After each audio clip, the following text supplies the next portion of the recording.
All right, welcome back and thank you for staying with us. We'll be diving right into the discussion session right here.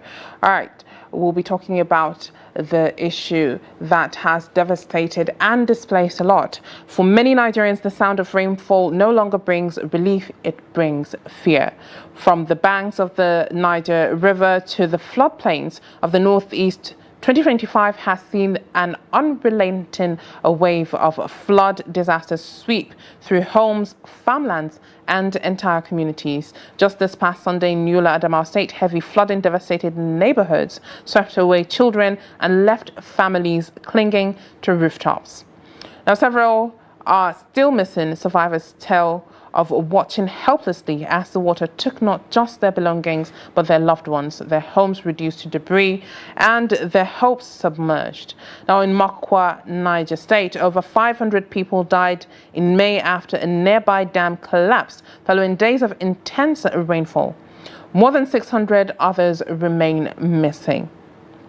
Earlier in April, thousands of dry season farmers in both Niger and Kwara states lost their rice fields, their only source of income, to floodwaters released from the Jebba hydroelectric dam. Now, over 6,000 people were displaced. Health centers, schools, the Ekpa Bridge were washed away, cutting off entire communities from help. In Rivers State, the city of Okrika was hit by deadly floods and landslides in May. At least 25 people were confirmed dead, buried under rubble or swept away in the current. In some areas, entire streets disappeared, while emergency workers struggled to reach survivors through broken roads and rising waters. These are not just statistics. They are mothers, fathers, children, people forced to start over again and again. For them, flooding is not just a natural event, it is a recurring nightmare, made worse by poor planning, weak infrastructure, and a lack of early warning systems. So today, we take a deeper look. What's driving this year's flood disasters? What do the forecasts say for the coming weeks? And why does it feel like we're always one step, not even one step, 10 steps behind? Joining us to shed light on these questions is Dr. Michael David, Executive Director of the Global Initiative for Food Security and Ecosystem Preservation and Africa Regional Coordinator for Climate Civics. He'll walk us through the science, the warning signs, and what can still be done to mitigate the damage. Thank you for joining us this morning. Thank you for having me. Good morning. Good morning. All right, as we aforementioned, the series of devastation that has been going on from Makwa to Yola and, to Kwara to River State, all of that, a lot of people are saying these situations could be handled better. These situations could be, reduce the numbers of people that are dead, the numbers of, properties lost, and the devastation and the displacement all around. So what is it that we're doing wrong? We are not planning. We are waiting for disasters to happen, and then we respond. And that's where we've gotten it all wrong. Now, let me take you back to 2012 when the biggest flooding in Nigeria took place. And that was a big warning for us to begin to plan for what is to come. Now, if you look at the devastation in 2012 and its impact on lives and the economy, after 2012, it appears that every other year we've been having flooding, reoccurring. And then fast forward again to 2022 when we had another bigger case of flooding across the country. And what did we do? Yes, we waited for it to happen, and then we responded by providing palliatives in quote. And then afterwards, we still had flooding in 2023 and 2024. And then in 2025, the Mokwa flooding gave us a very big warning as to what we are to expect this year. I would say, fortunately, the waters from the Lagdo Dam in Cameroon have not even been released. And we are already experiencing this level of devastation, these avoidable deaths that we are witnessing in the country. And I'm happy a TV station like yours is bringing this to the front burner, because a lot of these issues happen and they are not even reported. I'm very sure that many Nigerians don't know that we lost over 11 lives, and many are still missing in Yola South. It's a town. It's not like in one village or somewhere else. Now, if we go back to the Mokwa floods, which was a prelude of an introduction of what is to happen this year, the fact is that the Mokwa floods did not occur as a result of any dam bursts. It was as a result of heavy rainfall. And I like to walk us through the science of this. Great. Now, we know that global warming is happening, and global warming is leading to climate change.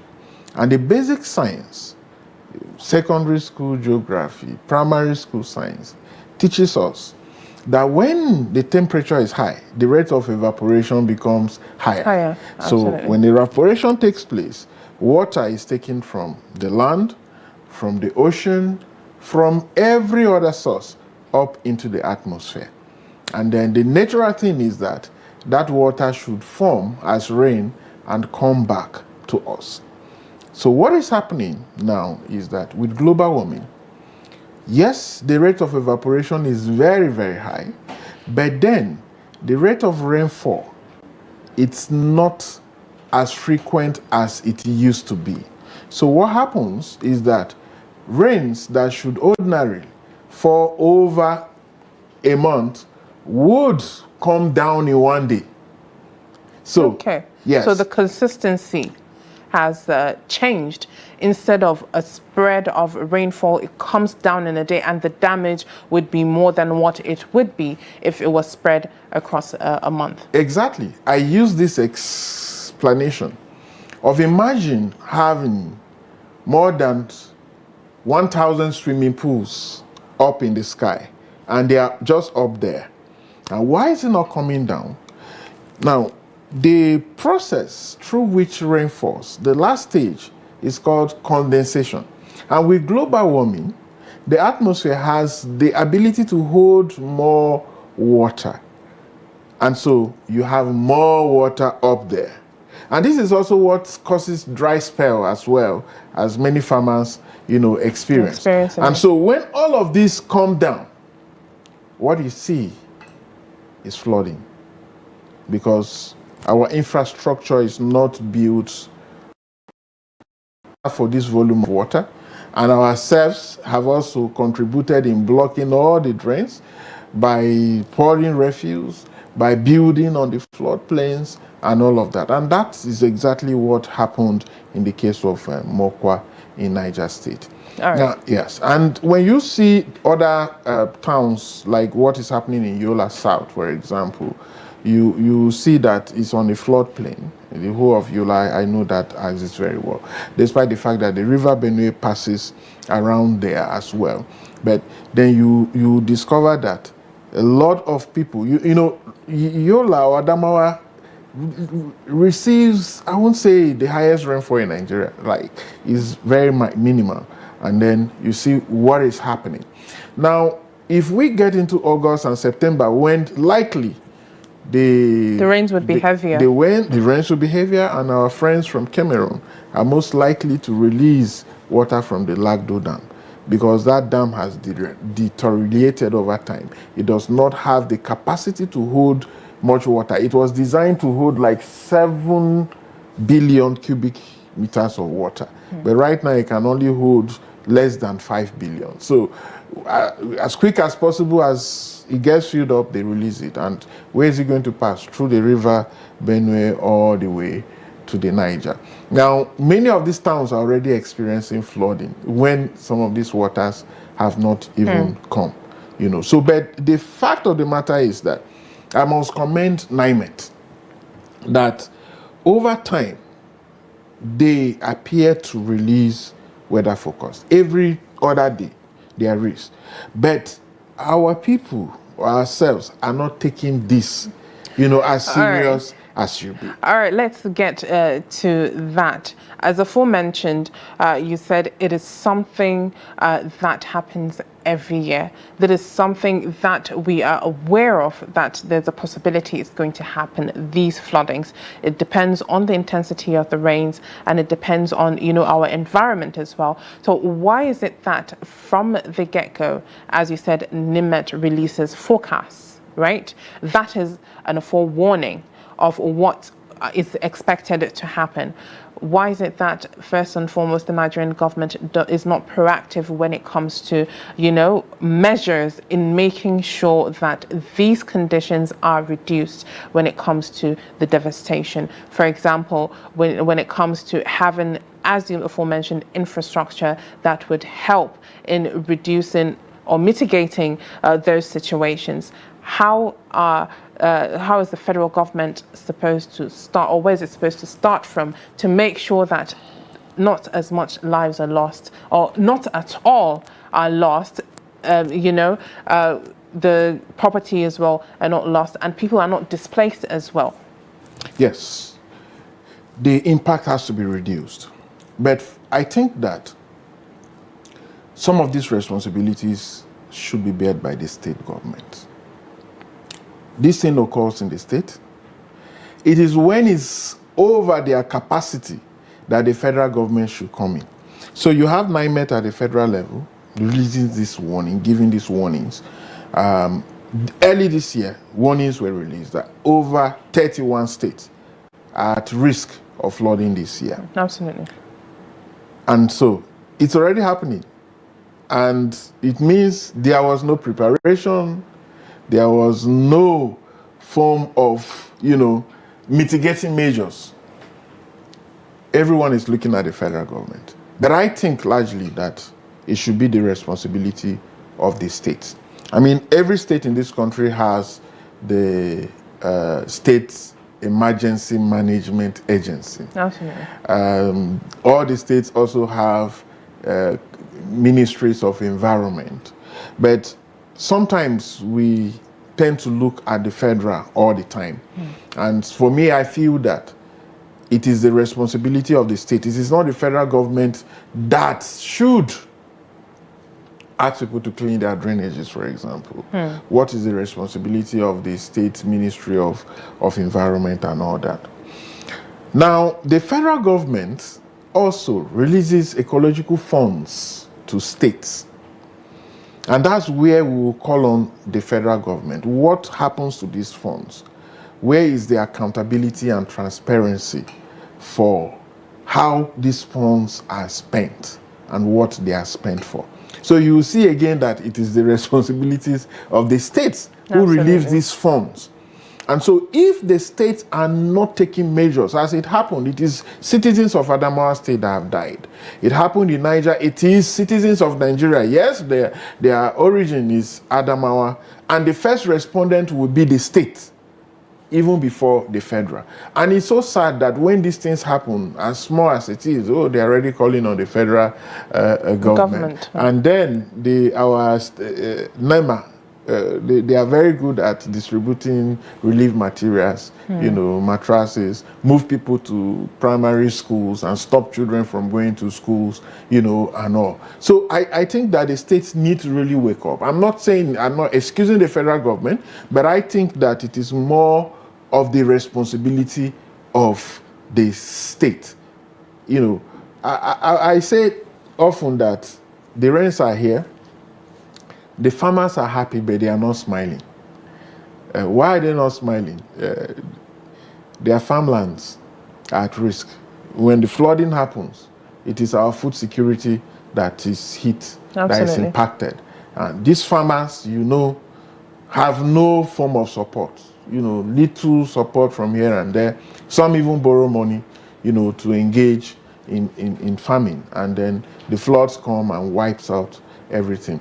First, they are not getting the right information as to where to grow their crops. And many of them end up growing, at the bank of the river, at the floodplains, and then the rains come, wipe off everything, and there's no form of support. So the cycle of poverty continues on and on. And the impact of this is so much. It's not just on food, even on health. I mean, I'm imagining what is happening in Yola. You see the number of mosquitoes, you know, water sources, Cholera. I mean, cholera outbreak, because these waters, you know, mix up with all the sewage and everything. Absolutely. You know, and then it's in the open. Okay. You know, so disease outbreak is a very health, you know, risk as well. And, you know, infrastructure that we don't have, that we are borrowing money, you know, to build is impacted, you know. All right. You just spoke about the responsibility of, you know, the state government in making sure that, you know, at the lower level, everything is tip-top. For example, making sure that, you know, the drainages are clean, having proper water channels that, you know, the water can glide through. That in itself is understandable. But then there's one thing that a lot of Nigerians do not understand when it comes to it, especially when it comes to, you know, the ecosystem and global warming as well. You are an expert on that. How can you educate the everyday Nigerian to understand that it starts from you as well when it comes to, you know, these disasters? Oh, yeah. So solving this issue, there are two ways to it. You have the need for infrastructure, building resilience. And building resilience starts with knowledge. First, the people must be aware of what is going on. I mean, every year we are experiencing flooding. Climate change is here. Next year we will experience flooding. The other year, 2027, it will still happen. The difference might just be the degree, you know, of the impact. Might be more, it might be less. But this will not stop. It is not just in Nigeria, it is global. Even in bigger countries like the US. I'm sure you heard about the Texas flooding, yes, and all the impact, yes, you know, all across the world. So Nigeria is not in isolation. We are part of the global economy. The climate change impacts every country in the world. For us, yes, we are more vulnerable because of our ability to cope with these disasters, and that exposes our vulnerability even more than other countries. So first, our people need to know that this is the new decimal, and what they need as citizens to cope is change of attitude towards the environment. I mean, we cannot solve global warming at a globe. We are not the cause of this problem, by the way. We are just facing the impact of the problem, but the impact is heavier on us. So we must build resilience, and building resilience starts with an awareness. So every Nigerian needs to know that this is a problem and begin to take some steps to mitigate this problem. And one of the very first steps, like I mentioned, is knowledge. So if you know that where you want to build your house is on a floodplain. I know a lot of Nigerians are very stubborn that will insist to buy a piece of land where they know that this is a floodplain. And unfortunately, some people in government who are responsible will let them have their way. And in no time, the floods will come. Typical example here in Abuja, with the case of the Trade Mall, you know, estate. They've tried to solve that problem now. But you see, it was a yearly occurrence, yes, you know. So, and then you have our farmers who also knowingly will go to floodplains to grow their crops. And then when the rains come, they wipe out everything. So it is your homes destroyed, it is your farmlands, and then putting your life at risk and even the life of your families. Now, when we sensitize the people to understand that, look, we have to cope with this, we have to live with this, that is the beginning of the solution. And then we take the next step by building infrastructures. So what kind of infrastructures am I referring to in this place? Many of the flooding that we witness in this country happen largely in communities that are along the river banks. So we need to begin to build, riverbank protection. It occurs often in Benue. You go to Benue, once there is downpour, even if it's not heavy, around Urukum, Wadata areas gets flooded. So, but if you build a shoreline protection to prevent these waters from flowing into the communities, then you will do a great deal by protecting these communities. But first, we need to also mark the hotspots. Where are the hotspots? Where do we usually, experience flooding in Nigeria? Oh, Adamawa State, yes, and Benue State, Kogi State, Taraba State. These states that are along the river Benue. And then when it gets to the Niger also, along the river Niger. And so all the water from the river Niger and the river Benue come together, meet in Kogi State in Lokoja, and then states like Edo and Delta and Anambra and the rest, get flooded. But others happened like the regular flooding within Benin City. That is a problem of poor urban planning, which is the next thing I was going to talk about. Okay. So we just allocate land to these people. We don't do a proper overview, proper focus, proper study, of the floodplains, of the slope, and all. We build drainages. I mean, I had a case in Benin where we're studying a pattern where we discovered that the drainage was built and discharged in someone's compound. The person was no longer there. The house was, completely collapsed. But you just follow it and that is where it empties. Wow. And you are like, what is going on? So, but people gave approvals for this.